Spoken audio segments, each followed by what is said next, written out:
This is a good time to talk about what actually are disruptive technologies. Orange Capital Partners has stated that the purpose of this fund is to generate wealth by investing in disruptive technologies with large impact. So let's unpack that. What are disruptive technologies? This is the Not Even Wrong podcast. It's August 13th, 2020. Since the last update, the fund is up 30%. We are up for the year roughly 144%. The market is up about 4.5%, so we're outperforming by 140%. The main contributor was Tesla announcing a stock split. And I think actually more importantly, we had Kamala Harris nominated for VP by Biden. And no matter what happens, Kamala is a very strong proponent of environmental policies. And I think the Donald Trump administration has run out of options with their environmental policy, which really doesn't exist. The market has spoken. The ESG money flows are driving renewable energies up and fossil fuel stocks down. And I think this is just a continuation of that trend. We also have recently a rise in the yield curve, which means in plain English that the market is starting to price real economic growth, which also helps growth stocks. Even though we had a rotation away from growth stocks into cyclical stocks, I think overall companies with strong growth like Tesla obviously would take advantage of real economic growth. And I've spoken about this in the last episode. But now let's get to the point of disruptive innovation. What is it actually? And I just finished Jim McKelvey's book, The Innovation Stack, in my opinion, the second most important business book ever written, the most important being The Innovators Dilemma by Clayton Christensen.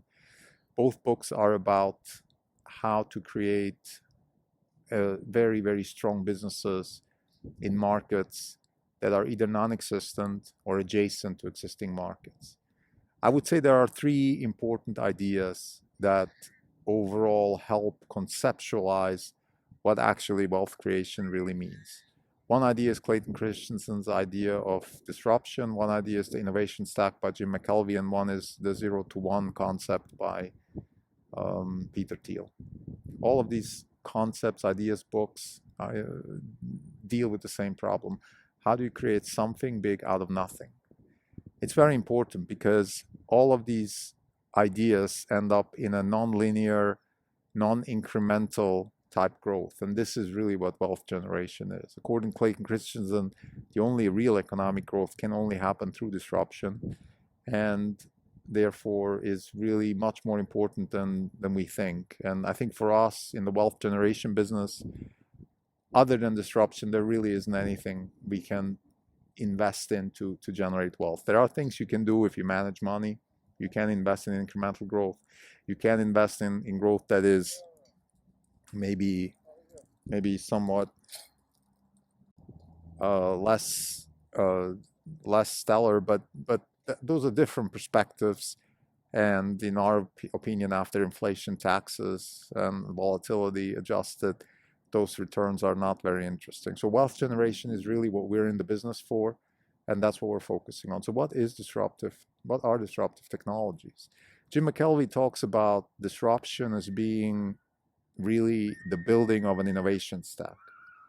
And disruption, in a sense, doesn't have to be necessarily what a lot of people think it is, which is you're putting other people out of business. It doesn't have to be. Jim McKelvey makes that point that, for example, Square, the company he co-founded with Jack Dorsey, doesn't really put anybody out of business because it creates new markets. It gives access to people to markets that haven't existed for those people before. For example, the payment system, the banking system, the credit system wasn't available for the little guy, the taco truck, the organic markets vendor, and those are the people that are taking advantage of Square. So disruption in Jim McKelvey's book doesn't really require displacement, job losses, people losing market share. I slightly disagree with that. I think Clayton Christensen defines disruption as a theory of competitive response. So the first and foremost disruptive dynamic that we observe is always how do incumbents actually react to somebody creating something new. And there's a lot of overlaps. For example, McKelvey talks about the innovation stack, which is another word for building something out of nothing. And that something is a series of problems that start with one problem. Once you solve that problem, you create new problems, you solve those problems, etc., and you build this stack, which he calls the innovation stack, which gives you, number one, a solution for the actual problem that you're trying to solve, but most importantly also helps you grow elastically into a large market that potentially could be much larger than you ever thought. And it completely keeps competition away. And I would argue that Tesla is that kind of company. They started with solving the battery problem, then they created a powertrain, solved the powertrain problem, then they solved the autonomy problem. Now they're solving energy problems, they're solving charging problems, they're solving online sales problems, they're solving a lot of problems. The innovation stack is building on each other, and it's obviously becoming very difficult for competitors to compete. But the point is, they are displacing competitors. Tesla is taking away share from other people. If Tesla sells 20 million cars, those cars will be sold to people that would have bought other cars. Yes, there is maybe a little bit of new market, like people that maybe never would have bought a car before are now buying a Tesla, but that's minuscule. A lot of people are flipping from BMWs, Daimlers, and Audis to Tesla. So I disagree with Jim McKelvey that you don't actually have to displace people. I think disruption is displacement, and disruption is a theory of competitive response. What is actually that theory saying? Clayton Christensen states that the theory of competitive response actually requires that the incumbents don't do anything. That's the typical response when disruption is upon them. And why? For two reasons. First, either the disruptor is creating a new market that they don't care about, or it's a low-end market that they don't care about. In both cases, the threat is looming because let's take Tesla. Tesla did create a market that nobody cared about, which was the luxury EV market. 10 years ago, when the Model S was in the plans, nobody really cared about luxury EVs. That was not a market that I think even investors or consultants, or forget about boardrooms in Stuttgart, Tokyo, Wolfsburg or Munich, the Detroit, they didn't care about that because that wasn't a market. So Tesla comes along and starts selling, and the incumbents, by definition, by Clayton Christensen's own definition, don't care because that's not on their radar. Nobody's losing share to this. This is a new market. The problem is over time, Model 3 gets introduced and now the Model Y, these cars, while still luxury EVs, are starting to be replacements for IC cars. And that is the problem that the incumbents are facing. So while Tesla is not head-to-head with BMW or Audi or Toyota or GM or Ford on their IC cars, those are different products. They are still replacements. And the replacement factor, I think, is an important factor. And therefore, I do believe that disruptive technologies do displace other companies. And us, actually, at Orange Capital Partners, we follow disruptive technologies by analyzing how incumbents react. If incumbents are very, very concerned and start acting very early on a disruptive technology, then we don't believe that's a disruption. Then that is an incremental improvement that the incumbents think they can actually improve on.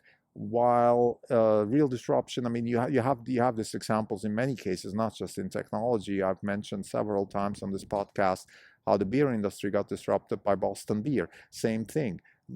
There was no market for quality craft beer in the US in the 70s when Boston Beer started. I think when yogurts came out with Chobani and later on Smari, they disappeared by now, but when all this organic and high protein type yogurts came to the market, the existing the incumbents, General Mills, Danone, they really didn't care because there was no market for quality high protein yogurt. Of course, then those products became replacements, and then all of a sudden it became a problem, and they started buying those products. What I'm trying to say is that you do have the same dynamic in disruptive innovation, which is that the incumbents in the beginning don't care because it's either a new market or it's a low-end market. But I mean, low-end is that you can have, for example, the iPhone can be interpreted that way. The iPhone was a low-end computer. It was a PC with a small screen. It was low-end. It was cheaper. It was $350, $400 versus a PC was $2,000. So the PC makers, Dell and HP, they didn't care. That wasn't a market they were concerned about. Turns out that, again, this little screen, not just was it more powerful than some of the PCs, but it also replaced the PCs. People stopped buying PCs. So replacement is a very important factor that disruptive technologies are always accompanied with. So to summarize, I think the way we see disruptive technologies is, again, in the trifecta of three books that I think are the key for everybody who's in the wealth generation business. It is The Innovator's Dilemma by Clayton Christensen. It is The Innovation Stack by Jim McKelvey, and 0 to 1 by Peter Thiel. Those are the three pillars of theoretical, conceptual pillars on which wealth generation has to start. You have to be able to fit your company. The investment that you're looking at has to fit in those in all those three pillars, and it has to be all those three. You can't have just two.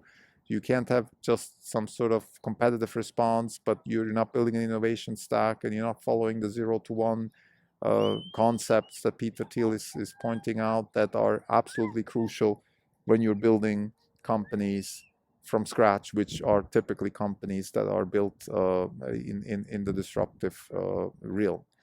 Jim McKelvey mentions that also. He talks about experience versus entrepreneurship. There is no such thing as experience when you go from 0 to 1. It is by definition something new. Tesla is another good example, or SpaceX. They hire a lot from people from industries that are not actually the industries that they're competing in, because they are building new solutions, completely new from scratch solutions that don't even require the kind of experience that you have in established industries. In fact, they want to do it exactly differently. So why would they hire for expertise from industries that do things in a way that they don't even want to do it? So this is the way we see disruptive technologies, and this very important piece of our mission is when we invest in companies, we look for the trifecta of disruptive innovation, Clayton Christensen, innovation stack, Jim McKelvey, and 0 to 1, Peter Thiel. This is sort of the trifecta of concepts that we look for when we identify investments for wealth generation. Thank you.